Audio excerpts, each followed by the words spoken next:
Hello chess family, it's me National Master Jesse Dames, and today we're taking a look at some more instructive chess miniatures. Let's take a look. Here Chigorin's going to be playing a very nice game and gets a nice sacrifice. Here we go. We start up with e4, e5, knight f3, knight c6, bishop c4, classic opening, the Italian, bishop c5, castles, and here, we always give the rule, castle as soon as possible. Against stronger players, maybe this is not the best choice, especially if you don't know how to open up the center. Let's see how this goes. Black goes ahead and plays a very sensible move, knight to f6, attacking the pawn, d3, and d6. This is already putting me on edge, at least as a white player, because I castled so fast here and they have not castled. I've seen too many nice games where black is not going to start a very nice kingside attack. And this next move is just asking for the attack because white goes ahead and plays bishop to g5. Of course, the normal move here, pawn to h6, and again, eggs it on by playing bishop to h4. All right, here we go. We got some free tempos here, pawn to g5. Here, g5 is attacking the bishop, and now the bishop must retreat to g3. Again, just more and more free tempos. I'm pretty sure at this level, Chigorin had already played this many times and already knew the idea. But here he plays the amazing move, pawn to h5. A very nice move here, and the idea is very simple. Yes, we want to play pawn to h4, just trapping this bishop. Can you find the only move for white here that's going to be really holding the game in balance? It's a very common move these days, although back then it did not get used as much. Here the only fighting chance for white is this defensive move, pawn to h4. Back in those days, it was considered crazy to try and move pawns on the side that you're weak at. And this is true. The only reason why it's going to be working here is because white just has a very good grasp on the h4 square, but also, oops, not the bishop, but the knight and pawn on the g5 square. So this is a way that you can try to fight back against this. Don't get me wrong, black will still have some chances here. I've seen many games where they'll continue in very nice style with like pawn takes, but here after bishop takes on h4, you're going for the right way to play.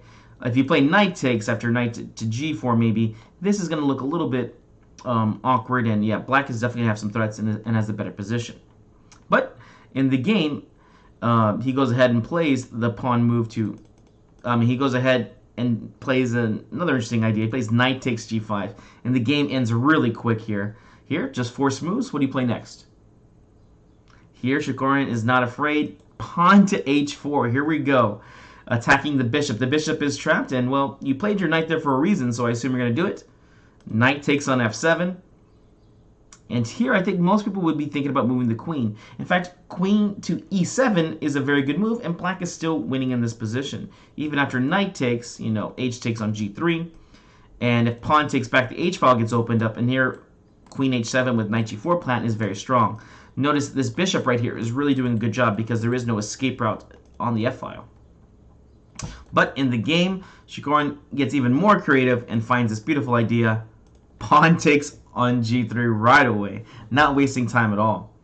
All right, well, I mean, it's pretty hard to not take a free queen, so knight takes queen. And here, the beautiful move. What would you play here as black? Here, Chigorin is going to be checkmating very fast here. Forced checkmate here. And it all starts with this move. It's the only good move in the position. What do you play? All right, I do hear some people looking at pawn takes on h2 check. After king h1, you just got an umbrella pawn here, and yeah, the king is just going to be nice and safe. What about pawn takes on f2?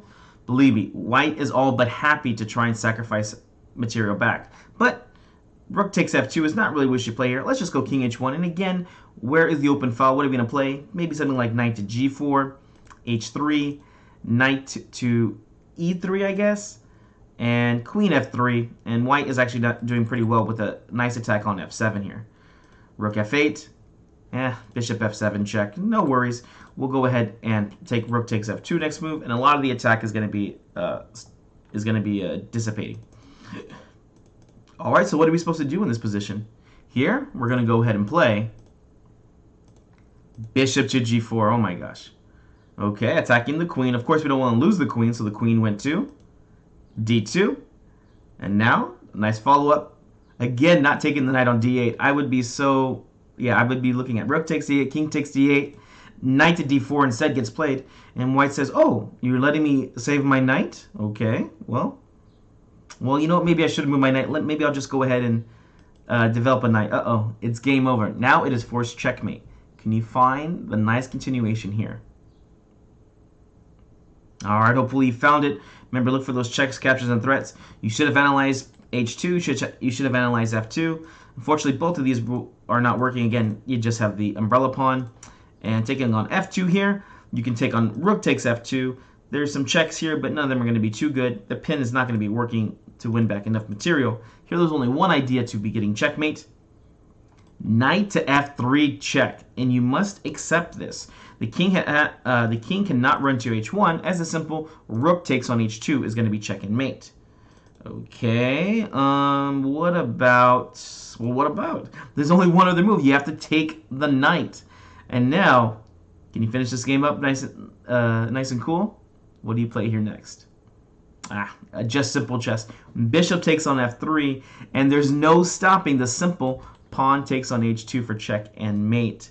Of course, the pawn is being pinned here. That's why this bishop is doing so beautiful here. The computer gives mate in 5 here, and that's because the rest of the moves are just going to be trying to give away material and just try to give some random checks. But again, there's no stopping this pawn taking on H2. They give queen H6 here. Let's just take it. They give bishop F7 check here. Let's just get out of check. King takes on D8. They give bishop H5. Rook takes. Rook F to C1. Here we go. Pawn takes on H2 check. Of course, king runs to F1. And, well, it's your decision, although I always like to underpromote for checkmates when I can. So let's go ahead and make this a rook. Alright guys, hope you enjoyed this game. Be careful. Remember, whenever you're dealing with attacks, always consider losing your queen. It can be a viable option. Alright guys, I'll see you in the next video.